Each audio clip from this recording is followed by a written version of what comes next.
जो मुख्य विषय था, जो जिससे मैं आप लोगों को जोड़ना चाहता था, उसको समझो आप लोग। अब होता क्या है कि यह इसको महर्षि पतंजलि ने क्या क्या कहा है कि वृत्ति कहा है। ठीक है?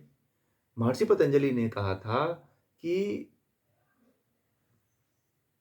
चित्त की वृत्तियों में रहने वाला धर्म ही समाधि है। ठीक है? तो अब यहाँ पे जो वृत्ति है, तो एक तो वृत्ति जो है यानी कि मन का व्यापार, चित्त का व्यापार। तो जो चित्त का व्यापार है, यदि इसमें आप क्लिष्ट वृत्तियों की तरफ लगाए हुए हो, चित्त के व्यापार को क्लिष्ट वृत्तियों की तरफ लगाए हुए हो, तो आप अक्लिष्टता के माध्यम से उस ब्रह्म तक नहीं पहुंच पाओ। ऐसा नहीं कि वृत्तियां काम ही करना बंद कर देंगी, नहीं, ये काम करती हैं। प्रत्यक्ष भी होता है, अनुमान भी होता है, प्रमाण भी होता है। समझने का प्रयास करिएगा, जो इसका मूल सार तत्व बता रहा हूं। अब केवल आप लोग यही पढ़े हुए हो ना, तो इसके आगे का भी पढ़ लो, आप लोग समझ लो क्यों ये बताया गया है। तो पहले ही सूत्र में ये मैंने कहा था कि चित्त की 5 भूमियां हैं। तो इन 5 भूमियों में रहने वाला जो धर्म है, उसी को समाधि कहते हैं, उसी को योग कहते हैं। तो ऐसा नहीं है कि जो वृत्तियां हैं, इन वृत्तियों को रोकना है। तो रोकना किधर है? पहले तो आपको समाधि तक पहुंचना पड़ेगा ना। तो यहाँ पे क्लिष्ट वृत्तियों को रोकना है और अक्लिष्ट वृत्तियों के माध्यम से संप्रज्ञात समाधि तक पहुंचना है। क्लियर हुआ? परंतु यहाँ पे इसमें केंद्र में किसको रखना है? केंद्र में ब्रह्म को रखना है, ईश्वर को रखना है, कि हमें उसका साक्षात करना है, जीवात्मा का साक्षात्कार करना है, उसको जानना है। क्योंकि महर्षि पतंजलि जो है ईश्वर को मानते हैं। तदा द्रष्टु स्वरूप क्लेश कर्म विपाका शैर्य परामृष्ट पुरुष विशेष ईश्वर। तो ईश्वर को केंद्र में रखना है, क्योंकि हमें ईश्वर तक पहुंचना है और जीवात्मा तक पहुंचना है। जब ईश्वर और जीवात्मा तक पहुंचना है, तो आपको केवल यह नहीं मानना है कि वृत्ति को हटाओ। वृत्ति को हटा के कहां जाओगे? फिर आपके पास कोई लक्ष्य ही नहीं रहेगा। जब लक्ष्य नहीं रहेगा तो कैसे ब्रह्म को जानोगे आप लोग? यहाँ पे जितने भी योग के व्याख्याकार हैं, यहीं पे बहुत बड़ी फॉल्ट कर देते हैं, और इतना बड़ा फॉल्ट कर देते हैं कि वहां पे ब्रह्म को नहीं जोड़ पाते हैं। क्योंकि पहले यदि चित्त की भूमियों को यदि किसी ने अच्छी तरह से समझा है, तो वही इसको जोड़ पाएगा। जो नहीं पहले वाले को समझा, वो जोड़ ही नहीं पाएगा। भाई लेकर के जाओगे कहां? मान लो जो कि जो क्लिष्ट और अक्लिष्ट वृत्तियां हैं, तो वृत्तियां तो उठेंगी। ठीक है, वृत्तियां तो उठेंगी। अगर आप क्लिष्ट वृत्तियों को रोक दिए तो अक्लिष्ट तो उठेगी ना। तो एक समय ऐसा आता है कि आप उसे संप्रज्ञात समाधि में ले जाकर वहां पे भी अक्लिष्ट वृत्तियों को फिर वहां रोकना पड़ता है। संप्रज्ञात समाधि के बाद जो है असंप्रज्ञात समाधि आती है, फिर उसमें इसको पूरी तरह से क्लोज करना पड़ता है। ठीक है, वहां पे भी अक्लिष्ट वृत्तियों को भी हटाना पड़ता है, तब जाकर के समाधि आती है। इसलिए महर्षि पतंजलि ने कहा कि चित्त की वृत्तियों को रोक देना समाधि है। समझ में आ गई बात? पहले तो क्लिष्ट को रोको, फिर अक्लिष्ट को रोको, फिर उसके बाद से संप्रज्ञात समाधि में, संप्रज्ञात समाधि के बाद असंप्रज्ञात समाधि। क्लियर हुई बात? इसमें कोई डाउट है आप लोगों को? किसी को डाउट हो तो बताना यहाँ पे, क्योंकि ये बहुत महत्वपूर्ण विषय था। हाँ, डाइवर्ट करना है, ट्रांसफॉर्मेशन करना है, आप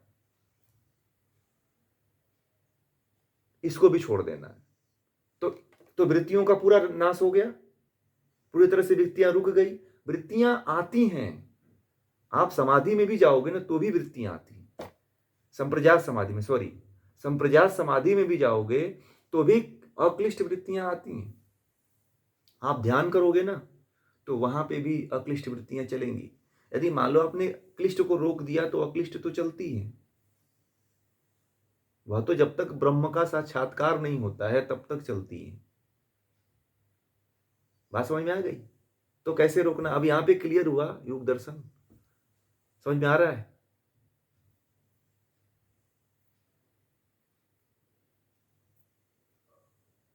ये बहुत महत्वपूर्ण विषय है। यहाँ पे बहुत बड़े-बड़े लोग यहीं पे गलती फ़ाल्ट कर देते हैं। वो क्या करते हैं, उलझ जाते हैं बेचारे, और जितने पढ़े लिखे हैं वो तो बेचारे और उलझे हुए हैं। मैं नेट के बच्चों को पढ़ा रहा था, वो और उलझे हुए हैं, उनको समझ ही नहीं आता है। उनको 4-4 बार समझाया, कुछ उसमें से समझ पाए, 5-10% ही समझे।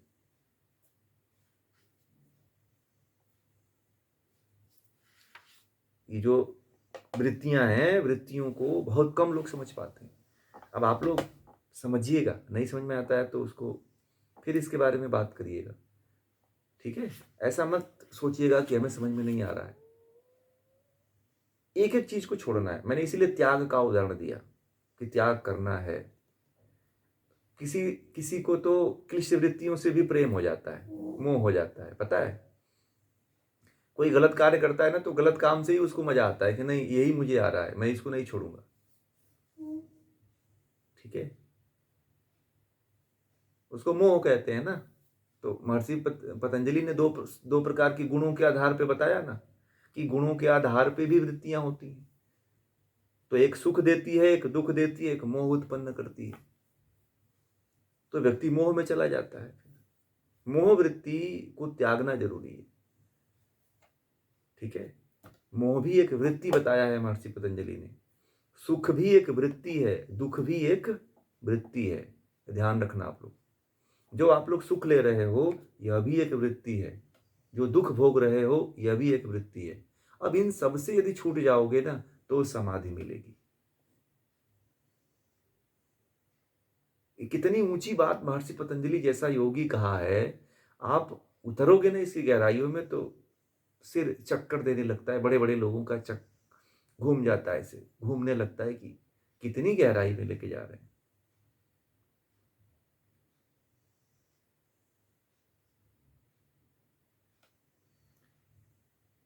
जी हाँ, ब्रह्म तक लेके जाना है। क्लिष्ट वृत्तियों को रोकना है, अक्लिष्ट वृत्तियों का सहारा लेना है, और ब्रह्म तक लेके जाना है, और उसको भी छोड़ देना है, विदा कर देना है कि लौट जाओ। और वृत्तियां लौटती हैं, वृत्तियां नष्ट नहीं होती। वृत्तियां अपने मूल प्रकृति में जाकर के विलीन हो जाती हैं, ठीक है? अब यहां पे क्या होता है कि अब जो आपका मुक्ति के बाद जो है पुनर्जन्म होता है। मुक्ति के बाद पुनः संसार में आना पड़ता है, पता है आप लोगों को? जितना मुक्ति का काल एक है। मुक्ति का काल कितना है? 36 बार जो सृष्टि बनती है और नष्ट होती है, उतने काल तक आपको मुक्ति का समय रहता है, मुक्ति में रहने का समय मिलता है। फिर जीवात्मा को जहां से ये वृत्तियां आप छोड़ के जा रहे हो ना समाधि की तरफ, वहीं से जो समाधि से वापिस जब आते हो, तो पुनः से जो अगला जन्म मिलता है, वहीं से मिलता है। ये बड़ा रहस्यमयी बातें हैं। तो थोड़ा उतरो आप लोग, धीरे धीरे सब समझ में आने लग जाएगा। वृत्तियों को त्याग त्याग की भावना रखो आप लोग। अब वृत्तियों से मोह मत कर लेना कभी। कुछ लोग ज्ञानी होते हैं ना, तो अपने ज्ञान से मोह कर लेते हैं। कहते हैं कि मैं इतना बड़ा ज्ञानी हूं, अब ये मुझे कह रहा है कि छोड़ दो ये भी। आप देखना है, इसीलिए जो जितना बड़ा ज्ञानी होता है, वह ब्रह्म को उपलब्ध नहीं होता है, ठीक है? एक जो अनपढ़ व्यक्ति है, उसे कह दो ना कि इसे छोड़ दो ना, तो छोड़ देता है। परंतु एक ज्ञानी व्यक्ति होता है, वह अपने छोटी छोटी वस्तु से इतना प्रेम करता है कि किसी किसी को तो मैंने देखा है कि एक वस्तु को नहीं छोड़ पाता है व्यक्ति, एक वस्तु के लिए अपने प्राण को त्याग देता है। तो ऐसे लोग क्या समाधि को उपलब्ध हो पाएंगे? क्या ऐसे लोग मुक्ति को प्राप्त हो पाएंगे? नहीं हो पाएंगे, ठीक है? कुछ समझ में आ रहा है? आप लोगों ने और भी योग दर्शन पढ़ा होगा, स्कूलों में और भी जगहों पे पढ़ा होगा, ठीक है? तो कुछ समझ में आया? जो नए हैं उनके लिए तो इस बार नया होगा, जो लोग एक आध बार पढ़ चुके हैं उनको थोड़ा और क्लियरिटी होगी इसमें, और ये स्पष्ट हो रहा होगा। जी।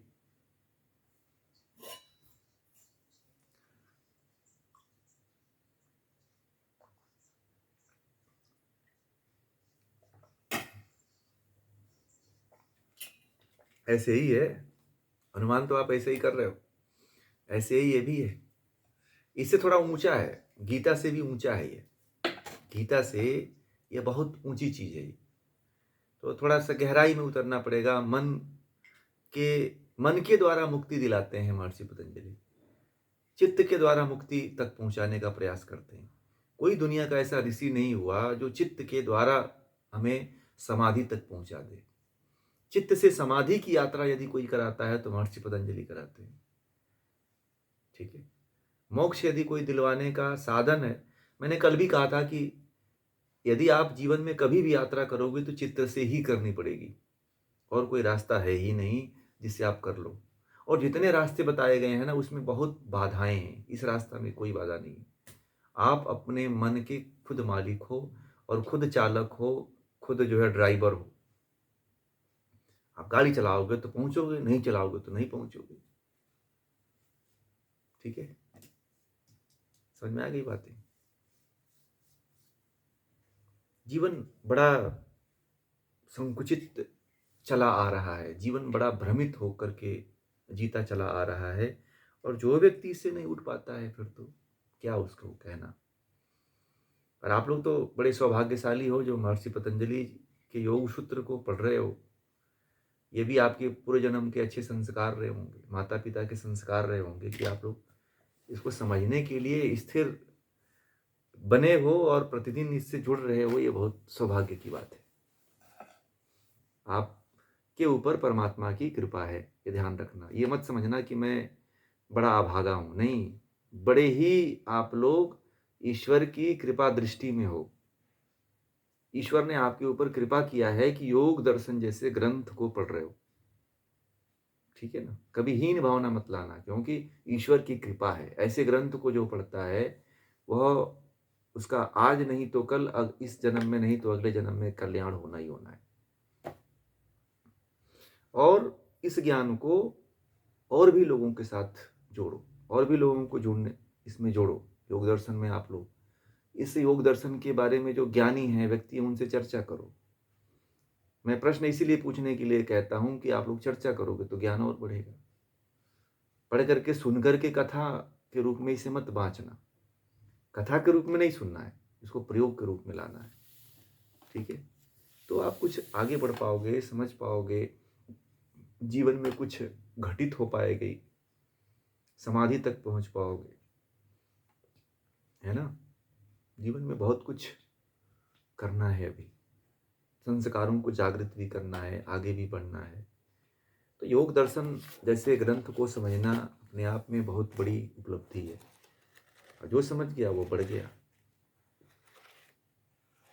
ठीक, इसको सुन करके सोना मत, आप लोग की अच्छी नींद आ गई, जागते रहना इसके लिए। ठीक है, रात में सो करके भुला मत दिया करिए इसको कि बस सुबह हो गई फिर भूल गया, नहीं। रात में चलिए, सुबह हमें इसको चलने दीजिए, विचारों में चलने दीजिए इसको। ठीक है, तब कुछ हो पाएगा। और कुछ प्रश्न है? नहीं तो इस विषय को हम लोग, जी,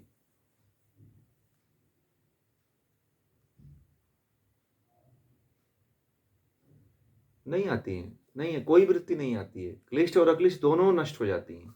क्लिष्ट तो पहले ही नष्ट कर लेते हो आप, अभी नष्ट कर लोगे, परंतु क्लिष्ट अक्लिष्ट वृत्तियां रहती हैं। समाधि जब तक असंप्रज्ञात समाधि में नहीं पहुंचते हो तब तक अक्लिष्ट वृत्तियां बनी रहती हैं, जो संस्कार के रूप में रहती हैं, जो तन्मात्राओं के, प्रकृति तो विदा होती रहती है धीरे धीरे।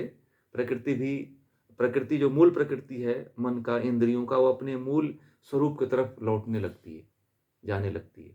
आपको वहां तक पहुंचा करके प्रकृति लौट आती है। प्रकृति का काम ही है केवल भोग और अपवर्ग। यदि आप प्रकृति को भोग के रूप में यूज करना चाहते हो तो भोग की तरफ आपको लेके जाती है। यदि प्रकृति का उपयोग आप जो है अपवर्ग मतलब मोक्ष की तरफ करना चाहते हो, तो आपको मोक्ष तक लेकर के जाती है। इतना बड़ा सहायक कौन होगा आपका? जो दुनिया में आप कहते हो ना कि दुनिया में मेरे हैं, कोई नहीं करता है। आपके सबसे बड़े सहायक आपकी इंद्रियाँ भी हैं, जो आपको वहाँ तक लेकर के जाती हैं। आपका मन है जो वहाँ तक लेकर के जाता है। आपकी बुद्धि है जो वहाँ तक लेकर के जाती है। ठीक है? तो छोड़ने का प्रयास करते रहिए कि क्लिष्ट वृत्तियों को हमें छोड़ना है। क्लिष्ट को तो अभी इसी जन्म में छोड़ने का प्रयास कर दीजिए, क्लिष्ट की तरफ नहीं जाना है। हाँ, क्लिष्ट को आने दीजिए, तो अब सात्विक सत्व गुण बढ़ेगा उस समय। सत्व गुण में बहुत दिनों तक बने रहोगे तो समाधि वैसे ही घटित हो जाएगी। ठीक है? समझ में आ गया दीपक जी?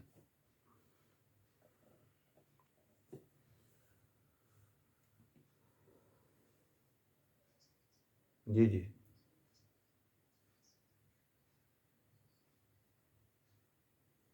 छठे सूत्र में और कुछ मैंने नहीं बताया है। वो तो आप ऐसा करिए ना कि समझिए ज़्यादा। क्या क्या लिखा है बताइए? हिंदी में बोलिए।